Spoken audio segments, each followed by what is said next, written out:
नमस्कार विद्यार्थी मित्रों, आप सभी का स्वागत करते हैं मौर्य क्लासेस में। विद्यार्थी मित्रों, ऑलरेडी हमने बच्चों क्लास 12 का बीए चैप्टर नंबर 3 जिसका नाम है आयोजन प्लानिंग, उसके बारे में हम डिस्कस करते हैं बच्चों। हमने यहाँ पर देखो ये सारे के सारे टॉपिक्स कंप्लीट करा दिए। आज हम लास्ट टॉपिक कराने वाले बच्चों जिसका नाम है आयोजन के घटक।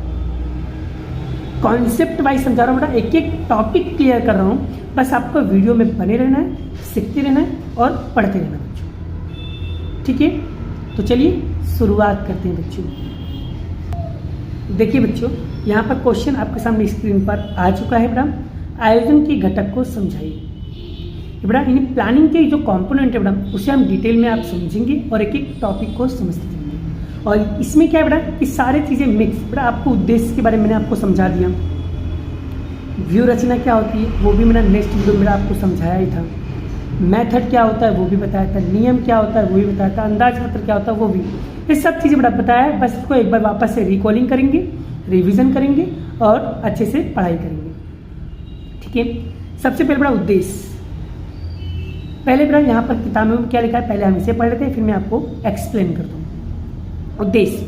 उद्देश्य को निश्चित करना, उन्हें सिद्ध करने के लिए मुख्य उद्देश्य है। उद्देश्य की निश्चित करते समय इकाई को प्रभावित करने वाले तत्व को ध्यान में रखा जाता है। उद्देश्य को सिद्ध करें ऐसे वास्तविक होना चाहिए और अधिक महत्वाकांक्षी नहीं होना चाहिए। अब बच्चों सबसे पहले समझो उद्देश्य। उद्देश्य का मतलब होता है ऑब्जेक्टिव्स, गोल। आपका बच्चों एक लक्ष्य होना चाहिए। सबसे पहले एक लक्ष्य निश्चित करो और उन्हें पूरा करने के लिए बच्चों पूरी ताबड़तोड़ मेहनत करो। अगर आपको लक्ष्य बनाते हो तो उस लक्ष्य को पूरा करना है। और बच्चों आपके लक्ष्य, आपके उद्देश्य ऐसे होना चाहिए, वास्तविक होना चाहिए, रियलिस्टिक होना चाहिए, रियल में वो चीज़ें होना चाहिए।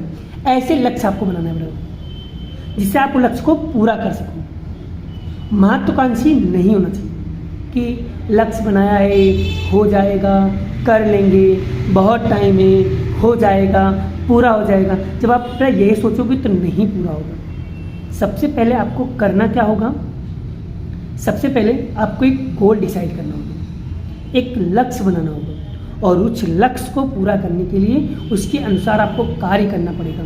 वो होता है उद्देश्य, वो होता है पर्पस। क्लियर। दूसरा पॉइंट बड़ा यहाँ पर है व्यू रचना। व्यू रचना किसे कहते हैं? व्यू रचना बड़ा मैंने आपको बताया था कि मेथड होती है, पद्धति होती है, सभी के कार्य करने की तरीके होते हैं, उसी तरीके को बोलते हैं व्यू रचना। और ये व्यू रचना ज़्यादातर बड़ा खेल कूद के मैदान में होता है बड़ा, जैसे कि क्रिकेट खेल में, फुटबॉल खेल में ज़्यादातर बड़ा व्यू रचना होता है, बड़ा मेथड होते हैं कि जैसे ये खिलाड़ी है, ये खिलाड़ी बहुत अच्छा खेलता है तो हमें सबसे ज़्यादा मेहनत किसके ऊपर करना चाहिए, इस खिलाड़ी के ऊपर। ठीक है, ये खिलाड़ी सबके ऊपर भारी पड़ेगा तो वो खिलाड़ी के ऊपर हम ज़्यादा फोकस करेंगे, उसे बोलते हैं व्यू रचना। या इसी तरीके से बिजनेस में भी होता है। बिजनेस में कंपटीशन में टिके रहने के लिए बेटा आपको एक स्ट्रेटेजी के साथ, एक प्लानिंग के साथ, एक व्यू रचना के साथ बेटा आपको मार्केट में खड़े रहना है कि अगर मार्केट में टिके रहना है बेटा तो आपको व्यू रचना आपकी बहुत अच्छी होना चाहिए। तो एक्चुअली व्यू रचना किसे कहते हैं बेटा, पहले उसकी परिभाषा हम समझ लेते हैं। आयोजन में निश्चित किए गए उद्देश्यों को सिद्ध करने के लिए उपयोग में ली जाने वाली युक्ति को हम क्या कहते हैं बच्चों? व्यू रचना। मतलब किसी भी उद्देश्य को पूरा करने के लिए, किसी भी लक्ष्य को पूरा करने के लिए बड़ा जो भी हम उद्देश्य बनाते हैं उसी को हम व्यू रचना कहते हैं। और व्यू रचना इकाई की स्पर्धा में टिके रहने के लिए या बाजार में टिके रहने के लिए बड़ा हम लोग व्यू रचना बनाते हैं। ये ज़्यादातर कहाँ पर देखने को मिलता है बेटा? खेल कूद के मैदान में ज़्यादातर देखने को मिलता है बेटा। ठीक है। और नीति क्या होती है? नीति मतलब होता है पॉलिसी। बेटा क्या होता है बेटा? पॉलिसी। पॉलिसी ये पॉलिसी बड़ा कि ये आयोजन में निश्चित किए गए उद्देश्यों को पूर्ण करने के लिए संचालक जो भी निर्णय लिया व्यू रचना निश्चित करता है उसे हम नीति कहते हैं। यानी कि मैंने जो नियम बना दिया, जो रूल्स बना दिया, जो नीति बना दिया बड़ा उसी के अनुसार वो कार्य होना चाहिए। ठीक है। अगर मान लो बड़ा किसी कर्मचारी को मैं बोलता हूँ कि कंपनी में बड़ा 9 बजे का टाइम है तो आपको 9 बजे आ ही जाना है। अगर 9 बजे आप नहीं आते हो तो बड़ा आपके आधे दिन के पगार कट जाएंगे। तो उसे बोलते हैं नीति, उसे बोलते हैं पॉलिसी। अब पॉलिसी में बड़ा सरकार से कस्टमर के टेस्ट बदल सकते हैं, उसके प्रेफरेंस बदल सकते हैं, उसके रूल्स बदल, यानी हर चीज़ चेंज हो सकता है बड़ा। ठीक है। तो नीति इकाई की अच्छी छाप पैदा करती है और इकाई की कुशलता और कार्य पद्धति की परिचय देती है। नीति व्यवहारिक वास्तविक होना चाहिए मैडम, जैसे कि साख पर माल का विक्रय करने की नीति। अगर मैंने कह दिया बेटा कि मैं तो सिर्फ और सिर्फ रोकड़ व्यवहारों का ही लेखा करूंगा, मैं सिर्फ और सिर्फ रोकड़ व्यवहारों का ही लेखा करूंगा, उधार व्यवहार नहीं बेचूंगा, वो चाहे मेरा भाई क्यों ना आ जाए, चाहे मेरा दोस्त क्यों ना आ जाए, कोई भी बंदा हो XYZ, वो पॉलिसी सभी के लिए लागू की जाएगी। अगर मैं उधार माल का विक्रय नहीं करता हूं तो मुझे उधार माल की विक्रय नहीं करना है।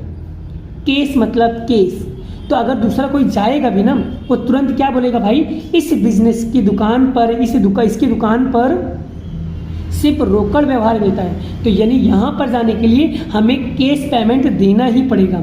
वो भले हमारा दोस्त क्यों ना, भले हमारा परिवार क्यों ना हो, पैसा तो देना पड़ेगा। वो होता है नीति। और नीति एक बहुत अच्छी चीज़ है मैडम कि एक अच्छी पॉलिसी मैडम एक अच्छा छाप तोड़ता है मैडम, इसके दौरान मार्केट में मैडम इससे नाम बढ़ता है, ठीक है, उसे कहते हैं नीति। और पद्धति मतलब कि मेथड, कि आप अपने कार्य को किस तरीके से पूरा करते हो, किस तरीके का मेथड को फॉलो कर रहे हो, वो होता है नीति, ठीक है। और नियम क्या होता है मैडम, नियम मतलब होता है मैडम टाइम टू टाइम, जो नियम बनाया गया उस नियम का अनुसार पालन करना। जैसे आयोजन में निश्चित किए गए कार्यक्रमों को पूर्ण करने के लिए नियम बनाया जाता है, और नियम से कर्मचारी क्या करते हैं, अपने अनुशासन में रहते हैं मैडम, और तथा निरीक्षण का कार्य, उद्देश्य की कार्य की प्राप्ति का कार्य सरल बन जाता है। जैसे कि कार्य का समय कर्मचारियों को मोबाइल का उपयोग नहीं करने, मतलब कि काम के समय किसी भी कर्मचारियों को मोबाइल यूज़ नहीं करना। कंपनी में कभी कभी ऐसे बड़ा रूल्स बनाए जाते हैं, बड़ा ऐसे नियम बनाए जाते हैं कि काम के टाइम पे कोई भी कर्मचारी कोई भी मोबाइल को यूज़ ना करे या किसी भी तरीके का नशा ना करे, ऐसे कुछ नियम बनाए जाते हैं, राइट, उसे बोलते हैं नियम। और बड़ा यहाँ पर किसी भी तरीके का बड़ा सेवन आपको नहीं करना है, किसी भी तरीके का बड़ा नशा नहीं करना है, यह बड़ा नियम में बनाया जाता है। अंदाज पत्र बच्चों, अंदाज पत्र मतलब होता है बड़ा बिजनेस में बड़ा अपने कार्यक्रम को पूरा करने के लिए अलग अलग तरीके के बड़ा खर्चे किए जाते हैं, और वो खर्चे किस टाइप के हो जाएंगे, कहाँ से होंगे, कैसे खर्चे होंगे, कहाँ से पैसे आएंगे, वो सारे खर्चे को बड़ा यहाँ पर अंदाज़ा लगाया जाता है, उसे कहते हैं अंदाज पत्र। जैसे कि इकाई के निर्धारित उद्देश्यों को पूर्ण करने के लिए नियंत्रण के माध्यम के रूप में अंदाज पत्र का उपयोग होता है। अंदाज पत्र की इकाई की प्रक्रिया का नियंत्रण करता है, जिससे संचालन कार्यदक्ष बनाता है। और बच्चों इसमें पूंजी खर्च अंदाज पत्र होता है, नगद अंदाज पत्र होता है, ठीक है। यहाँ पर अलग अलग तरीके के बड़ा अंदाज पत्र होते हैं, ठीक है। तो सभी का अंदाज पत्र कैसा होता है बच्चों, अलग अलग होता है, ठीक है। तो यानी कि अंदाज पत्र का मतलब होता है एक तरीके का बजट तैयार करना बड़ा, क्या करना, बजट तैयार करना, और वो बजट बड़ा अलग अलग तरीके से हो सकता है, ठीक है। क्लियर हो गया, चलिए आगे बात करते बच्चों। आज बड़ा हम यहाँ पर आपको जो आज आयोजन के जो घटक थे बड़ा, ये चैप्टर्स आज यहाँ पर कंप्लीट हो गया, और ये लास्ट क्वेश्चन था बड़ा, मैंने इसे भी बहुत ही डिटेल में आप लोगों को समझा दिया। नेक्स्ट वीडियो में नेक्स्ट चैप्टर नेक्स्ट टॉपिक के साथ बड़ा आपको मिलूंगा और बहुत अच्छे से समझाऊंगा। अब आप लोग बड़ा इस टॉपिक को समझिए और स्वाध्याय के सारे क्वेश्चन को प्रैक्टिस कीजिए। और बच्चों स्वाध्याय का कोई भी क्वेश्चन अगर आपको एक्सप्लेन मतलब नहीं याद हो, नहीं समझ में आए, तो खाली कमेंट बॉक्स के अंदर क्वेश्चन का नाम लिख देना, बड़ा डिटेल में बड़ा उस चैप्टर का वीडियो में बना दूंगा। आप लोग कमेंट करके बताओ मुझे बड़ा कि नेक्स्ट कौन से चैप्टर की वीडियो चाहिए, उस चैप्टर की वीडियो बहुत ही जल्दी अपलोड कर दिया जाएगा। बस आप लोगों को मैसेज करने की देरी है, मैं हमेशा आप सभी के लिए रेडी हूँ। बस आप लोग अच्छी तरीके से मेहनत करो, माँ बाप का नाम रोशन करो और दिल से पढ़ाई करो बच्चों। जब पढ़ने बैठो तो दिल से पढ़ो, खेलने जाओ तो दिल से खेलो, खाना खाओ तो दिल से खाओ, इन्हें जो भी काम करो उसमें पूरा का पूरा 100% दो, ठीक है। कुछ भी करो अपना 100% दो, भले आधे घंटे ही क्यों ना पढ़ो, लेकिन आधे घंटे वो दिल से पढ़ो, राइट, ठीक है। बाकी का क्वेश्चन बच्चों नेक्स्ट वीडियो में नेक्स्ट लेक्चर के साथ समझाऊंगा। अभी के लिए इतना ही, मिलते हैं नेक्स्ट वीडियो में। बाय बाय, जय श्री कृष्ण, राधे कृष्ण की जय, जय माता दी दोस्तों।